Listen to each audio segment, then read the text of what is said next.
प्रिय students, class 10 chemistry का chapter number 14 हम स्टार्ट किया हुआ था, बायोकेमिस्ट्री। हमने उसमें प्रीवियस लेक्चर में we discuss the introduction of biochemistry, what is biochemistry and what are carbohydrates. आज हम पढ़ने जा रहे हैं क्लासिफिकेशन ऑफ कार्बोहाइड्रेट्स। ये कार्बोहाइड्रेट्स को हम कैसे क्लासिफाई करते हैं। आज जैसे कि मैंने आपको उस दिन बताया था कि कार्बोहाइड्रेट्स हमारे पास मैक्रोमोलेक्यूल्स हैं, जिनमें हमारे पास पॉलीहाइड्रोऑक्सी एल्डिहाइड या कीटोन भी हम उनको कहते हैं। तो क्लासिफिकेशन है on the basis of sugar. Carbohydrate को जैसे हम दूसरा नाम शुगर का भी दे सकते हैं, या हम इनको मैक्रोमोलेक्यूल्स है ये, जिनमें कार्बन और हाइड्रोजन पाई जा रही है। तो क्लासिफिकेशन में कार्बोहाइड्रेट्स की क्लासिफिकेशन तीन तरह की है: मोनोसेक्राइड्स,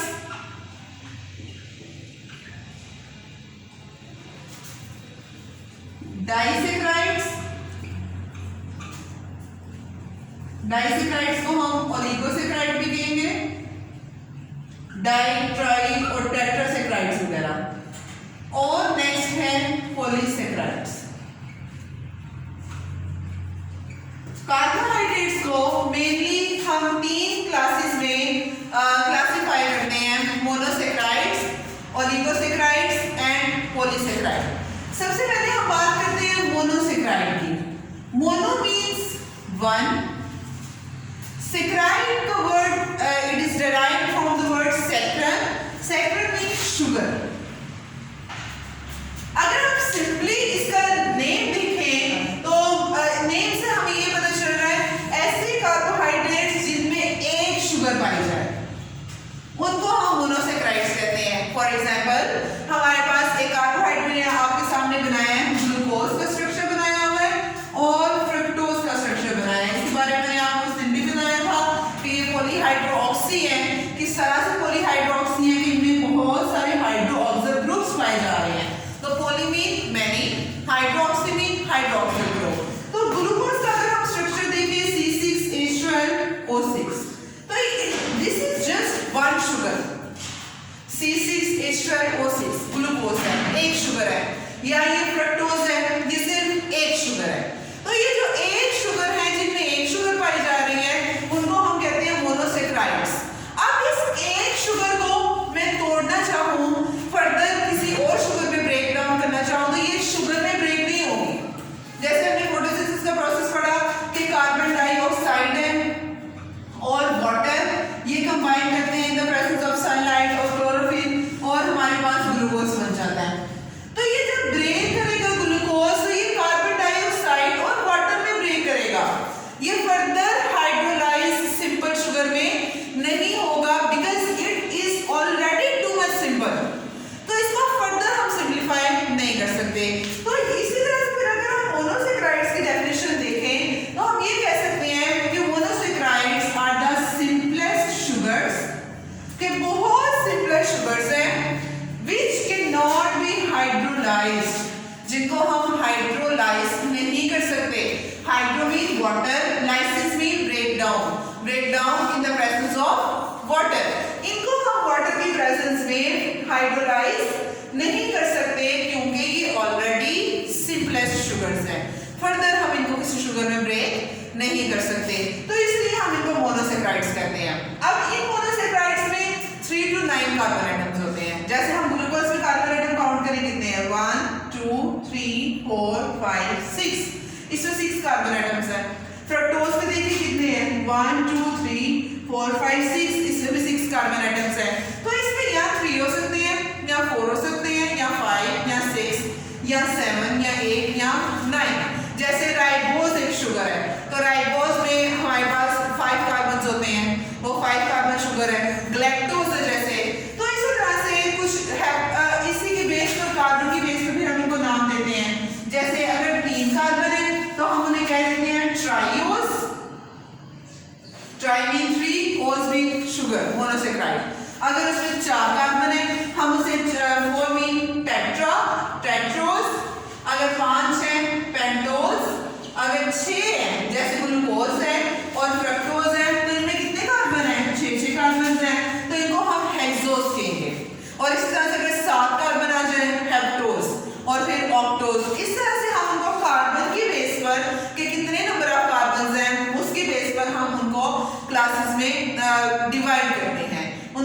लेते हैं।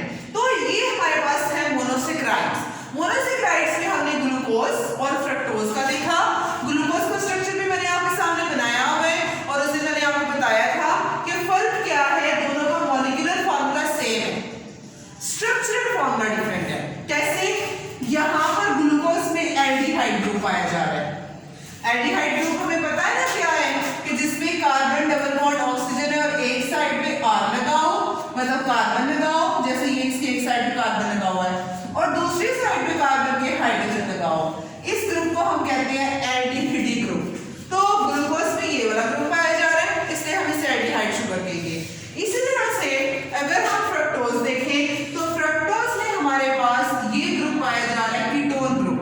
कीटोन ग्रुप भी हमने उस दिन पढ़ा था कि ऐसा ग्रुप जिसमें कार्बन डबल बॉन्ड ऑक्सीजन है ये, और कार्बन के दोनों साइड पे कार्बन लगाओ, यहाँ पे भी कार्बन ग्रुप लगाओ, कोई भी यहाँ पे भी कार्बन कंटेनिंग ग्रुप लगाओ, अल्काइल ग्रुप लगाओ, तो उस ग्रुप को हम कहते हैं कीटोन ग्रुप। तो फ्रक्टोज हमारे पास कीटो शुगर है क्योंकि इसमें कीटोन पाया जा रहा है। पॉलीहाइड्रोक्सी है, हाइड्रोक्सिल ग्रुप बहुत सारे पाए जा रहे हैं इसलिए हम इसे पॉलीहाइड्रोक्सी कहते हैं। तो glucose is polyhydroxy aldehyde and fructose is polyhydroxy ketone, कि ये पॉलीहाइड्रोक्सी और कीटोन है। और अगर आप पूछा जाए आपसे कि ये कौन सी शुगर है, ये ट्राइओज है, पेंटोज है, हेप्टोज है, कौन सी है, तो जैसे हमने कहा है कि इन दोनों में 6 कार्बन पाए जा रहे हैं, तो इसका मतलब ये कौन सी शुगर्स होंगी, हेक्सोज शुगर होंगी। जिनमें 6 पाए जाए तो हम क्या कहते हैं, हेक्सोज कहते हैं। तो ये हेक्सोज शुगर है। और उसके बाद अगर हम देखें हाइड्रोक्सिल ग्रुप काउंट करें, 1 2 3 4 5 हाइड्रोक्सिल ग्रुप पाए जा रहे हैं, तो इसलिए हम इसे कहेंगे पेंटाहाइड्रोक्सी। पेंटा मीन 5 और हाइड्रोक्सी हाइड्रोक्सिल ग्रुप, तो ये पेंटाहाइड्रोक्सी होगा। पेंटाहाइड्रोक्सी एल्डिहाइड, पेंटाहाइड्रोक्सी कीटोन। उसके बाद अगर हम मोनोसेक्राइड की कैरेक्टरिस्टिक्स देखें, that is very important question, give the characteristics of monosaccharide.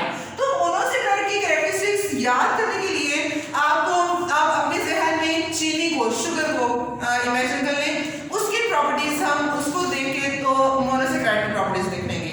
Because sugar is also glucose and fructose. जैसे गन्ना है तो गन्ने में सक्रोज पाई जा रही है, फिर हम उसे मॉडिफाई करते हैं और हमारे पास शुगर की फॉर्म में आ जाती है, दैट सक्रोज ओलिगोसेक्राइड है। लेकिन अगर हम फर्दर जो सिंपल शुगर है उसको देखें, जो फ्रक्टोज है, तो उसकी क्या प्रॉपर्टीज हैं। अब शुगर का टेस्ट क्या होता है, स्वीट, तो हम मोनोसेक्राइड की पहली कैरेक्टरिस्टिक लिख लेते हैं, स्वीट इन टेस्ट। अब शुगर किस कलर की है, वाइट, तो इसकी दूसरी प्रॉपर्टी वाइट। सॉलिड फॉर्म में, लिक्विड फॉर्म में, किस फॉर्म में होती है, सॉलिड फॉर्म में, तो हम इसको लिख लेते हैं वाइट क्रिस्टलाइन सॉलिड, क्योंकि शुगर हमें पता है कि वो क्रिस्टल्स फॉर्म में होती है, तो वाइट क्रिस्टलाइन सॉलिड। अगर हम शुगर को पानी में मिक्स करें तो क्या ये पानी में मिक्स हो जाती है, सॉल्युबल हो जाती है, यस।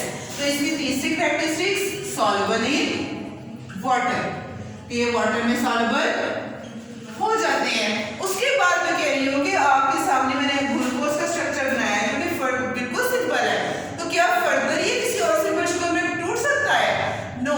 तो इसका मतलब क्योंकि it is already made up of 1 sugar, तो ये फर्दर की अगर तो 2 शुगर्स का बना होता तो वो कंपाउंड टूट जाता है आगे से 2 शुगर में, अगर वो 3 से बना है तो वो आगे से हम उसको तोड़े तो वो 3 शुगर्स में टूट जाता है, लेकिन it is already made up of only 1 sugar, तो इसका मतलब it can not be hydrolysed. हम इसको वाटर की प्रेजेंस में ब्रेक डाउन नहीं कर सकते, कैन नॉट बी हाइड्रोलाइज्ड। और चौथी इसकी प्रॉपर्टी है, दैट इज वेरी इंपॉर्टेंट, कि ये रिड्यूसिंग शुगर्स हैं, जो मोनोसेक्राइड्स हैं, ग्लूकोज है, फ्रक्टोज है, राइबोज है, ग्लैक्टोज है, ये रिड्यूसिंग शुगर्स हैं।